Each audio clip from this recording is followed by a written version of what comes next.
तो भाई यहाँ पे हमें PQRS का अक्स इस लकीर पे लेना है। लकीर की इक्वेशन में y बराबर है x जमा 2 के, और ये काम हम इस रिफ्लेक्ट बटन की मदद से करेंगे।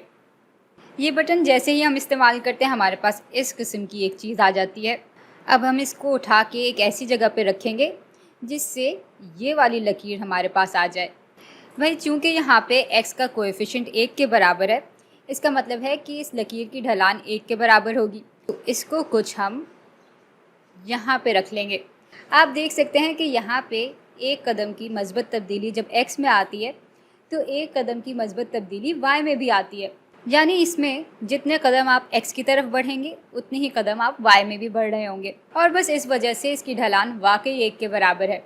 अच्छा, अब यहाँ पे चूँकि इक्वेशन में 2 जमा भी हो रहा है, इसका मतलब ये है कि ये लकीर y एक्सिस पे 2 के नुक्ते से होकर गुजरेगी। यही इसका y इंटरसेप्ट है। तो इसको हम उठाकर यहाँ ले आएंगे, और अब ये बटन दबाने से हमें इस पूरे शेप का अक्स मिल गया है इस लकीर पे।